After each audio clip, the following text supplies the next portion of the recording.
아따 진짜 XRP에 막 허파 디비진의 소송도 이제 뭐 다 끝났다 하는데 이 가격이 왜 이리 비리비리하게 안 움직이노? 우리 형님들 다 이런 생각하시는 거 압니다. 뜨끔하셨죠? 자, 그런데 잘 생각해보세요. 지금 600원, 700원 하던 XRP가 3,000원이 넘게 올라 있어요, 지금. 비트코인이 1억 5천만 원 가격 달성하는 동안 리플처럼 600% 이상 상승을 보여준 알트코인이 어디 있습니까? 자, 물론 사람이니까 당연히 5천원 가까이 찍고 내려와서 지금 2달이 넘게 횡보하고 있으니까 이 답답한 마음이 드는 건 당연한 거예요. 근데 우리가 투자로 큰 수익을 얻으려면 딱 두 가지만 참으면 됩니다. 뭐라겠습니까? 공포감과 지루함이죠. 마켓메이커들은 우리한테 딱 두 가지밖에 할 수가 없어요. 밑으로 막 주 떨구든가 아니면 옆으로 막 질질 비비든가. 맞다 아닙니까? 역사상 첫 비트코인 대통령이라는 타이틀을 걸고 지금 트럼프가 돌아왔고 크립토 시장에 대한 법적, 제도적 장치들이 하나씩 정비가 되고 있습니다.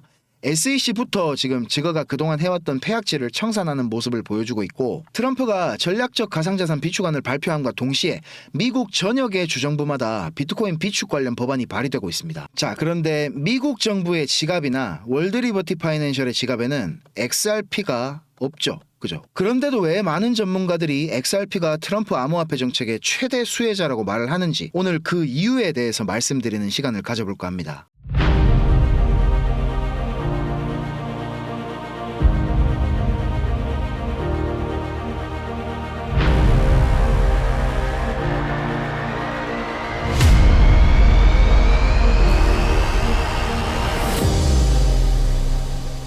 자, 우리 형님들 이제 뭐 이 관세라는 말만 들어도 피로감을 느끼시는 분들이 많을 거예요.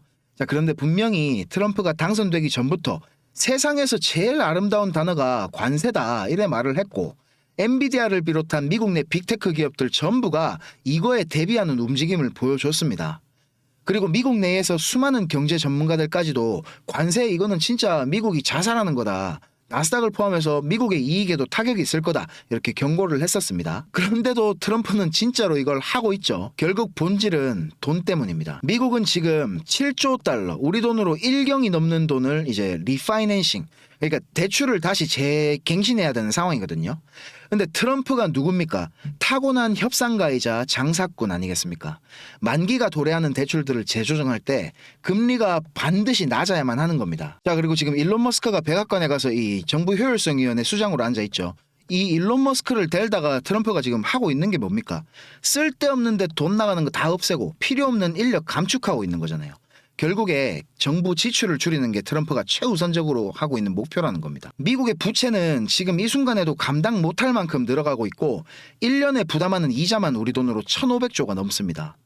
천조국 하는 게 국방비에 1,000조를 넘게 쓴다는 건데 그거보다 훨씬 더 많은 금액을 이자로 내고 있다는 겁니다. 이런 미국의 부채를 근본적으로 해결하기 위해서는 달러의 힘을 다시 예전처럼 강력하게 만들어야 됩니다. 근데 지금 사우디까지 브릭스에 가입해서 페트로달러의 지위를 약화시키고 있는 움직임을 보이고 있고 아마 진짜로 얼마 안 있으면 실제 그 브릭스 국가들 간에 블록체인을 활용한 결제 네트워크로 원유를 갖다가 디지털 화폐로 거래하는 일이 벌어질 겁니다. 그래서 트럼프의 미국 정부에서 지금 해결책으로 밀고 있는 게 바로 스테이블 코인입니다. 얼마 전에 뉴욕에서 열린 디지털 에셋 서밋에 그 트럼프가 3분짜리 동영상을 보내서 축사를 했었죠. 그때 많은 사람들이 비트코인 비축안에 대한 새로운 발표 같은 게 있을 거다 이렇게 기대를 했었는데 그런 게 전혀 없어서 실망 매물이 좀 쏟아졌었습니다. 자, 그때 얘기했던 게 딱 이거 하나였어요. 의회, 야 너희들 스테이블 코인 관련 법안 빨리 통과시키라. 그래서 이제 상원 하원에서는 스테이블 코인 관련 법안들 뿐만 아니라 디파이 브로커 규정을 폐지하는 법안같이 스테이블 코인을 이용한 디파이 시장에 걸림돌이 되는 것을 우선적으로 제거하고 있습니다. 미국 정부의 계획은 이런 거예요. 우리가 승인하고 규제 관할에 들어와 있는 달러 기반 스테이블 코인들은 준비금을 100% 이상 미국 달러나 아니면 단기 국채로 백업하지 않으면 절대로 우리는 승인 안 해줄 거다. 그러니까 너 그 스테이블 코인 사업하고 싶으면 미국 국채를 무조건 사야 된다. 이런 식으로 달러 패권을 지금 강화할 생각인 겁니다. 테더같이 준비금이 얼마가 있는지 꽁꽁 숨기고 비트코인으로 많이 갖고 있던 곳들은 이제 그냥 정부 차원에서 말려 죽이겠다는 겁니다. 그래서 지금 트럼프가 제일 예뻐 보이는 게 이제 바로 리플 USD죠. 100% 이상 미국 단기 국채 준비금을 보유하고 있고 매월 제3자로부터 감사를 받은 자료를 홈페이지에 투명하게 공개까지 하고 있습니다. 리플 홈페이지에 이 리포트란 단어 하나만 딱 검색해 보셔도 알 수가 있는 부분이거든요. 그래서 미국 정부도 이런 미국 국채로 백업되는 스테이블 코인들의 수요를 늘려야 되는 거고, 리플도 마찬가지로 리플 레저상에서 토큰화돼서 보관되는 자산의 크기가 커지면 커질수록 수수료로 더 많은 이윤을 남길 수가 있기 때문에 미국 정부와 리플랩스가 원하는 게 지금 100% 일치한다는 겁니다. 오늘 기준으로 토큰화된 미국 국채가 우리 돈으로 7조 가치를 넘겼다는 기사가 나왔는데요. 이거 진짜 정말 아직 시작도 안 한 겁니다. 지금 우리 크립토 시장 시총이 3조 달러 정도 되죠. 그거보다 살짝 아래로 지금 떨어진 상태인데 대략 오늘 아침 기준으로 우리 돈 한 3천조 정도의 시장입니다. 자, 그런데 미국 국채를 포함한 이런 실물 자산 시장은 150경이 넘어가는 규모로 엄청나거든요, 진짜. 그래서 조만간 이 어마어마한 시장에 진짜 못해도 10% 정도만 토큰화가 이루어진다고 해도 우리 크립토 시장은 지금보다 수십 배 커지는 시장이 될 거라는 게 자명한 사실입니다. 이 토큰화된 미국 국채 펀드의 대표 주자가 바로 블랙록이죠. 블랙록의 펀드 B들이 단 3주 만에 3배 이상 자산 가치가 상승을 했습니다.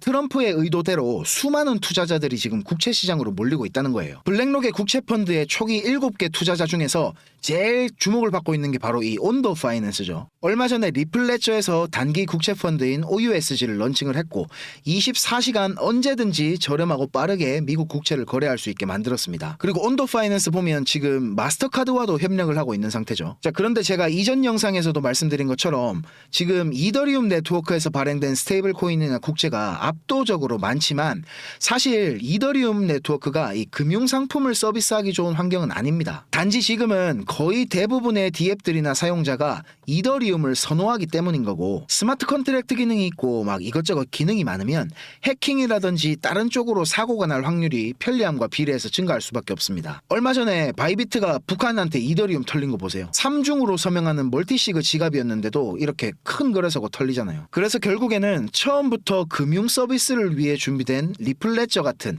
이런 네트워크가 주목을 받을 수밖에 없다는 거고요. 그래서 우리 리플 CEO 갈링하우스가 4년 내에 이렇게 우리 돈으로 거의 4천조 가까운 수익을 내겠다고 자신 있게 말을 할 수가 있는 겁니다. 리플은 스테이블 코인 시장, 정확히 말하면 RWA 시장을 위해서 그동안 차근차근 준비를 해왔던 거고, 앞으로 날개를 달고 이 어마어마한 먹거리가 있는 시장을 선점할 겁니다. 토큰화부터 빠르고 저렴한 거래, 그리고 안전한 보관까지 지금 모든 게 다 준비가 돼 있으니까요. 우리는 그동안 해왔던 것처럼 그냥 XRP를 꾸준히 모아가기만 해도 이런 시장의 큰 흐름에 편승해서 떨어지는 콩고물을 받아 먹을 수가 있다는 겁니다. 결국에 투자는 엉덩이가 무거운 사람이 큰 수익을 낼 수가 있는 거예요. 리플은 실물자산 토큰화를 위한 플랫폼으로 차근차근 발전해 나가고 있고, 모든 것들이 지금 XRP가 상승할 수밖에 없는 환경으로 바뀌고 있습니다. 우리는 아직까지도 정말 이른 단계에 여기에 투자를 하고 있는 거고, 결국 우리는 모두 부자가 될 수밖에 없는 운명입니다. 지금 우리 크립토 시장에서 제일 큰 이슈는 뭐니 해도 역시 기록적으로 자금을 유입시키고 있는 비트코인 현물 ETF입니다. 이 중에서도 단연 시장의 이목은 블랙록의 ETF 상품인 IBIT에 집중이 돼 있습니다. 블랙록은 혼자서만 200억 달러 유입을 출시 144일 만에 달성했습니다. 우리 돈으로 거의 28조에 가까운 자금 유입을 만들어낸 겁니다. 이 기록으로 ETF 역사상 최단기간에 운용자산 200억 달러를 돌파한 상품으로 이름을 올렸습니다. 2위는 JP모건의 JEPI라는 상품인데 985일이 걸렸습니다. 차이가 상당하죠. 그리고 지금 뉴욕 증권거래소에 상장된 ETF 상품이 3,000개 정도 된다고 하거든요. 이 중에 자산 규모가 100억 달러가 넘는 종목이 4%밖에 안 됩니다. 평균적으로 수년에서 길게는 수십 년이 걸리는 건데 블랙록은 이걸 144일 만에 해낸 겁니다. 블랙록 레리 핑크 회장은 예전에는 비트코인 욕을 엄청 했었죠. 돈 세탁을 위한 돈이라는 둥 이런 소리들을 했었습니다. 그런데 2022년도부터 입장을 완전히 바꿉니다. 스테이블 코인 USDC 아시죠? USDC의 발행사인 서클에다가 4억 달러 투자를 발표하고 나서 블랙록의 기관 고객들 중에서 비트코인에 관심이 있는 투자자들을 조용히 끌어들였습니다. 그리고 나서 사모펀드를 하나 만들어가지고 블랙록 자체 자금으로 비트코인에 투자를 하기 시작했습니다. 올 초에 비트코인 현물 ETF 상품이 승인된 직후에는 이런 말을 했었죠. 비트코인은 디지털 골드다. 금을 대체할 글로벌 자산이다. 월스트리트의 제일 큰 스피커 중에 하나인 레리 핑크의 이런 발언 때문에 비트코인은 금처럼 완벽하게 제도권 안에 들어온 가치 저장 수단으로 인정을 받고 있습니다. 세계에서 제일 큰 돈을 굴리는 불리는 블랙록의 CEO가 이런 말을 하니까 자연스럽게 뉴욕 거래소에 천문학적인 자금들이 유입이 되고, 그동안 상장사 중에서 비트코인 보유량으로는 항상 최고를 달리던 마이크로 스트래티지를 제치고 블랙록이 세계에서 비트코인이 제일 많은 회사로 올라섰습니다. 이 뉴스가 나오던 시점에 27만 4천 개가 조금 넘게 보유하고 있더라고요. 어마어마하죠. 마이크로 스트래티지의 마이클 세일러가 2020년부터 비트코인을 모았는데 4년 동안 사모은 양을 블랙록은 3달 만에 뛰어넘은 겁니다. 지금은 30만 개도 훨씬 더 넘는 비트코인을 보유 중입니다. 그리고 얼마 전에는 이런 일도 있었는데요. 헤데라가 블랙록하고 파트너십을 진행하는 것 같이 트위터에다가 글을 올렸었는데, 발표 직후에 헤데라는 하루 만에 가격이 2배가 넘게 급등을 했었습니다. 근데 다음날 블랙록에서 사실 무근이다, 전혀 모르는 일이다, 이렇게 파트너십이 아니라고 발표를 했죠. 이 발표를 하자마자 가격이 40%가 넘게 폭락을 했습니다. 이거를 단순한 해프닝으로 볼 수도 있지만, 다른 관점에서 한번 보면 지금 크립토 시장 주도권을 블랙록이 완전히 쥐고 있다고 볼 수 있는 대목입니다. 그냥 블랙록 이름만 살짝 들려도 이렇게 막 미친듯이 펌핑이 오는 걸 보면 운용자금 1경원, 세계 최대의 자산 운용사라는 타이틀이 괜히 만들어진 게 아니다라는 생각이 듭니다. 자, 그런데 이런 공룡 같은 블랙록이 앞으로 주목하고 있는 섹터는 뭘까요? 블랙록뿐만이 아니고 세계 경제시장 전체가 지금 주목하고 있는 분야죠. 형님들 많이 들어보셨을 RWA, 실물자산 토큰화, 이겁니다. 처음 들어보시거나 들어는 봤는데 이게 뭔지 잘 모르시는 형님들을 위해서 설명을 좀 드리자면, 말 그대로 현실 세계에 있는 실물 자산들을 온체인으로 불러와가지고 토큰으로 만든다는 겁니다. 우리가 가지고 있는 부동산이나 자동차, 그리고 곡물이나 석유, 금 같은 이런 상품성 자산, 그리고 주식이나 채권, 예술품, 심지어는 탄소 배출권 같은 것들도 블록체인에서 토큰화를 시킨다는 겁니다. 자, 그런데 왜 이런 실물 자산들을 토큰화하려고 하느냐? RWA를 통해서 기존의 실물 자산 시장의 낮은 유동성, 그리고 높은 진입 장벽 같은 이런 비효율성들을 개선하는 데 목적이 있는 겁니다. 대표적인 RWA의 적용 사례는 역시 이런 부동산이겠죠. 부동산의 토큰화를 통해 가지고 소유권이나 임대권을 이제 블록체인 상에서 거래할 수 있게 된다면, 기존의 복잡했던 거래 방식과 소액 투자에 불가능으로 접근이 어려웠던 부동산 시장은 더 많은 사람들에게 개방이 될 거고, 엄청난 유동성의 증가를 촉진시킬 겁니다. 그리고 예술품이나 소장품들도 토큰화가 된다면 고가의 소장품들의 조각 투자, 이걸 해가지고 소유권의 일부를 가질 수가 있기 때문에 마찬가지로 유동성과 접근성이 엄청나게 향상이 되겠죠. 그리고 증권이나 금융상품의 토큰화도 상당히 중요한 부분인데, 기업 입장에서는 추가 자금을 모집하고 효율적으로 자산을 관리할 수가 있을 것이고, 주식시장은 지금 내가 만약에 주식을 팔면 2거래일 이후에 돈을 받을 수가 있는데, 토큰화를 통해서 우리 크립토 시장처럼 24시간 열려있는 이런 T+0의 시대가 개막될 수도 있습니다. 보스턴 컨설팅 그룹 BCG에서 발표한 보고서에는 RWA 시장이 16조 달러 시장으로 성장할 거라는 전망을 했는데요. 우리 돈으로 환산하면 무려 2경 1600조라는 천문학적인 금액입니다. 이런 꿀통을 블랙록이 가만히 그냥 쳐다보고 있을 리가 없겠죠. 지난 2월에 블랙록에서 이렇게 기관 고객들을 대상으로 비공개 컨퍼런스를 했던 거 제가 여러 번 말씀드려서 다들 기억나실 겁니다. 정말 보수적인 기관 투자자들을 대상으로 하는 이런 자리에서 전체 포트폴리오에서 비트코인 비중을 28%까지 늘리라고 블랙록이 이렇게 파격적인 발언을 한 게 알려졌었죠. 근데 이 컨퍼런스가 겉으로 보기에는 비트코인 현물 ETF 출시를 앞두고 블랙록이 고객들을 대상으로 홍보를 하는 것 같이 보이는 자리였는데, 비들 아시죠? 블랙록이 얼마 전에 처음으로 출시한 RWA 펀드 이름인데, 출시되기 한 달도 전에 있었던 이 자리에서 벌써 비들이라는 이름을 쓰면서 출시를 예고를 했었고, 비들이 출시가 되면 가치 상승이 예상되는 코인들도 브리핑을 하면서 VIP 기관 고객들에게 수요 조사를 하는 내용도 정보원을 통해서 제가 입수를 했습니다. 그리고 비들을 설명을 하면서 Just a taste, 그냥 맛보기일 뿐이다, 이런 워딩을 쓰기도 했습니다. 미국 국채 토큰화 펀드의 중심에 있는 이 비들이 맛보기 정도밖에 안 된다는 말입니다.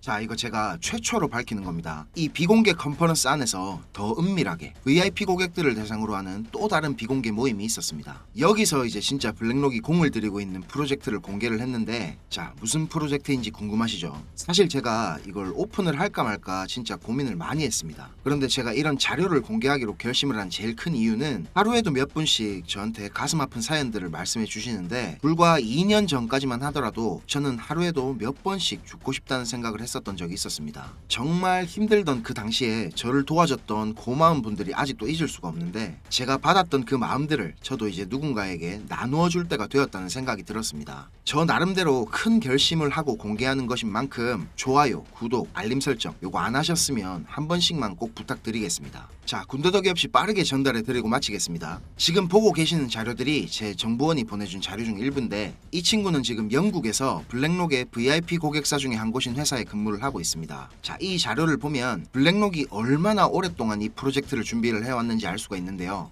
시장 상황과 더불어서 여러 가지 기술적인 지표들도 정말 치밀하게 분석이 되어 있고, 예상되는 자금 조달 규모에 따른 수익률도 꼼꼼하게 정리가 되어 있습니다. 그리고 개인적으로 저는 이 부분을 보고 정말 놀랐는데요. 우리가 그동안 뭐 세력이 어쩌고 저쩌고 이야기를 자주 했었지만, 사실 세력이라는 게 정말 실체가 있는지 없는지조차도 확인할 방법이 없었습니다. 그렇죠? 근데 이 자료를 보면 정확히 어떤 시점에 이렇게 덤핑을 시키고 얼마의 가격으로 얼마 동안 매집을 할지도 상세하게 플랜이 짜여 돌아가는 걸 볼 수가 있습니다. 개미들만 계속 손해를 보는 데는 다 이유가 있는 거였습니다. 자, 이제 제가 이게 어떤 코인인지 공개를 하겠습니다. 블랙록이 가격을 의도적으로 누르면서 이렇게 비밀리에 매집을 하고 있던 코인은 자, 바로 이 종목입니다. 업비트에서도 오래전부터 상장이 되어 있던 코인이고요. 저도 가끔 한 번씩 차트 살펴보던 종목인데, 이게 왜 이렇게 안 갈까 이렇게 생각을 했었는데 다 이유가 있는 거였습니다. 이런 걸 이제 주식하는 사람들은 작전주 뭐 이래 부르죠. 사실 이런 코인들은 기술적인 분석이 의미가 없긴 하지만 기술적으로 봐도 지금 상승할 수 있는 근거들이 여러 가지가 보이고 있습니다. 좀 있으면 엄청난 폭등이 나올 수밖에 없는 상황으로 보이는데요. 저도 제가 이 자료를 받았을 때부터 지금 꾸준하게 모아가고 있습니다. 자, 제가 지금 이 종목을 모자이크를 해서 보여드리고 있는데요. 제가 이걸 지금 여기서 아무렇게나 공개를 하면 뭐 저는 상관없지만, 제가 좋은 뜻으로 공유하는 이런 것들을 누군가는 악용을 해서 이걸 뭐 돈을 받고 판다든지 하면서 다른 사람들한테 피해를 입히는 행동을 할 수가 있다는 게 제일 큰 문제고요. 또 제 정보원의 신변이 노출될 수 있는 부분이기 때문에 제 나름대로 조심을 하면서 공유를 드리려고 합니다. 010-5528-2156 010-5528-2156 이 번호로 블랙록 이렇게 문자 한 통 보내주세요. 제가 확인을 하고 한 분도 빠짐없이 보내드리도록 하겠습니다. 자, 이 자료가, 이 종목이 거짓말 같고 못 믿으시겠으면 그냥 지나치셔도 좋습니다. 그런데 아까 말씀드렸듯이 예전에 저처럼 지금 많이 힘드신 분들은 꼭 연락 주셔서 수익 얻어가시길 바라겠습니다. 우리가 이렇게 유튜브라는 곳에서 얼굴도 모르고 만나는 거지만, 이게 또 계기가 돼서 좋은 인연으로 많이 이어지게 될지 누가 압니까? 그렇죠? 자, 영상 시청하시느라 고생 많으셨고요. 저는 다음 영상에서 더 좋은 분석과 빠른 소식들 가지고 다시 찾아뵙겠습니다. 감사합니다.